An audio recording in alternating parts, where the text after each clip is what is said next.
ये तृतीय पाली है। अब चतुर्थ पाली समापन हो जाएगा। अब हम सबों के बीच इस संतों के धरा से संत मत के वरिष्ठ आचार्य हम लोगों के बीच उपस्थित है। सज्जनों, हम लोगों को खुशी होगी इस धरा पे स्वयं सदगुरु महाराज जिनकी तस्वीर देख रहे हैं वो भी आए और इसी धरती से ब्रह्मर्षि विष्णुकांत स्वामी जी महाराज भी आते हैं और इसी धरा से स्वामी अंचित बाबा भी आते हैं और इसी धरा से हमारे स्वामी जगन्नाथ बाबा भी आए। तो हम सब बड़े भाग्यशाली हैं। जो बात दवा से नहीं होती वो बात दुआ से होती है। जब सच्चे मुर्शिद मिल जाए तो बात खुदा से होती है, बात खुदा से होती है। सज्जनों, अब हम लोग सदगुरु सेवक स्वामी पूर्ण चेतन जी महाराज से अब हम लोग मृदुलमय वाणी के पिपासु हैं। हे स्वामी जी, अब हम लोगों को कृतार्थ करना चाहेंगे। बोलिए प्रेम से श्री सदगुरु, जरा जोर से बोलिए, श्री सदगुरु महाराज की जय, श्री सदगुरु महाराज की जय।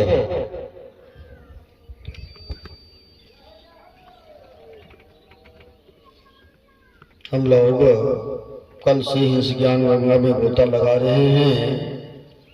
आइए जिन महापुरुषों के सानिध्य में बैठ करके आनंद विभोर हो रहे हैं, बुलंद स्वर में जय घोष करके अपना रचना को पवित्र कर लें। बोलिए प्रेम से श्री सदगुरु महाराज की जय, श्री सदगुरु महाराज की जय, श्री सदगुरु महाराज की जय। अखंड मंडलाकारणं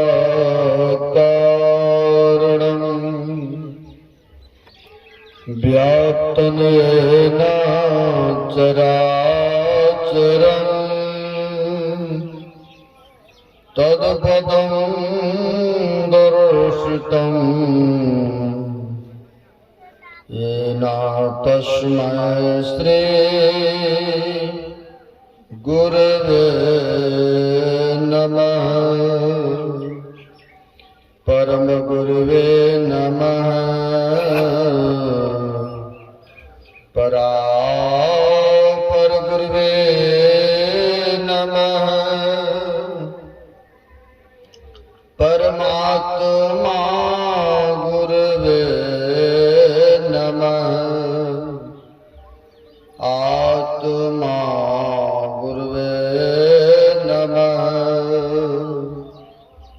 आदि गुरुदेव अनादि गुरुदेव अनंत गुरुदेव अखिल गुरुदेव चरण गुरुदेव शरण गुरुदेव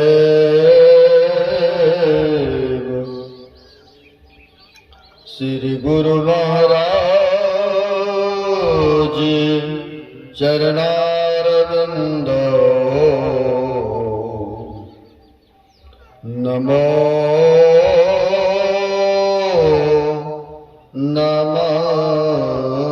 नमस्ते। मेरा मुझ में कुछ नहीं, जो कुछ है गुरु तो तेरा तुझको सौंपता, क्या लागत है गुरु मोर। प्रातः स्मरणीय अनंत श्री वैष्णव परमाराध्य संत सद्गुरु महाराज, जो कि जन जन में कण कण में व्याप्त हैं, जग उद्धारक जग कल्याणकारक ऐसे सर्वव्यापक गुरुदेव भगवान के पाद पद्मों में बारंबार नमन है। तीर्थों को भी पावन पवित्र करने वाले मंचस्थ पूज्य साधु चरण एवं आदरणीय संचालक साहब, उपस्थित सदगुरु के सद्भक्तगण, जो मनुष्य ऋण का कर्तव्य है वह कर्म करने हेतु पधारे हुए हैं, बड़े ही भागशाली हैं जो कि धर्म कार्य के लिए अपने समय को दिए हुए हैं। अभी हम लोग पाठ के क्रम में सुन रहे थे भागवत गीता के पद्याय वचनों को। उसमें आया ध्यान योग के बारे में। ध्यान करने से क्या लाभ होता है सज्जनों? महापुरुषों ने कहा है, जिमी दूध के मथन से घी निकसत है जतन से, तिमी ध्यान के लगन से पार ब्रह्म ले निहारा है। जैसे दूध को मथने से, दही को मथने से क्या निकलता है? तो घी निकलते हैं, मक्खन क्रीम निकलते हैं। कहते ठीक उसी प्रकार से जिमी दूध के मथन से घी निकसत है जतन से, तिमी ध्यान के लगन से पार ब्रह्म ले निहारा। पार ब्रह्म व परमात्मा, उनका दर्शन अगर करना चाहते हैं, सबों की इच्छा अंदर में बनी रहती कि दर्शन तो उनका हो, तो वही महापुरुष कह रहे हैं पार ब्रह्म ले निहारा है, तो ध्यान करने से ही उनका दर्शन हो सकता है।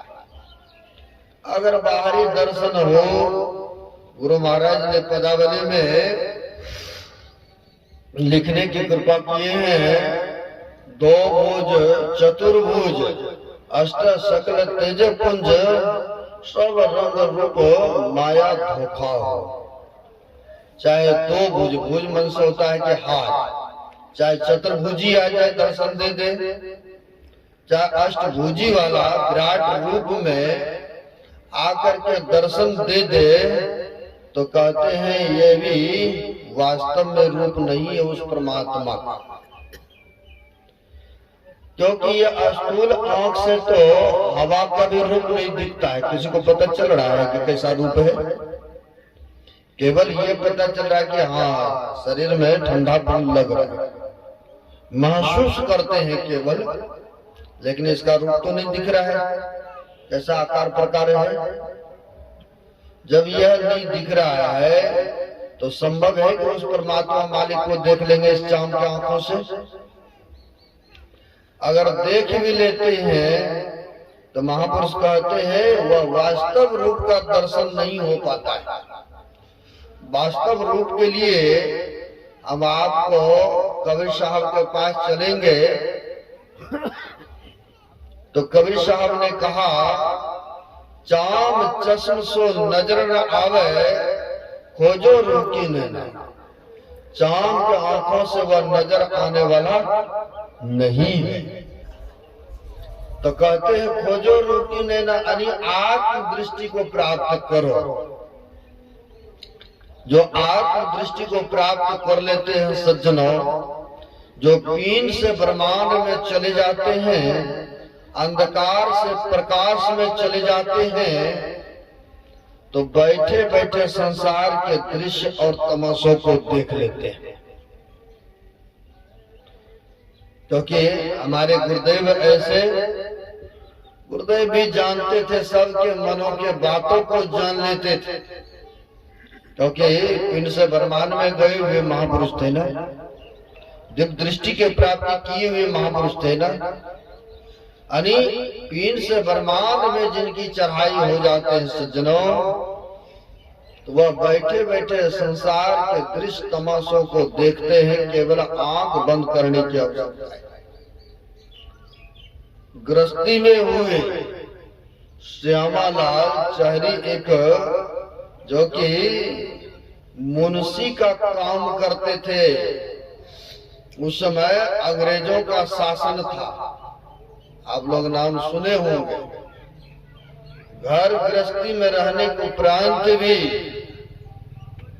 वह ध्यान साधन सुमरण करते थे, सत्संग करते थे। अंग्रेजों के समक्ष में वह लिखा पढ़ी का काम करते थे। होता क्या है, पहले चिट्ठी का ही जमाना था। वह जिन मालिक के पास में काम करते थे, उन मालिक का विदेशों से चिट्ठी आया कि उनके धर्म पत्नी सख्त बीमार है। आप लोग सुने हो, सख्त बीमार है। अब यह सोचते हैं कि इतना जल्दी तो हम जा भी नहीं सकेंगे। बड़ी चिंतित मुद्रा में, बड़ी टेंशन में, तो यह जो मुंशी का काम करते थे श्यामालाल चहरी, इन्होंने पूछ बैठा कि मालिक बहुत परेशान है, आप बहुत टेंशन में है,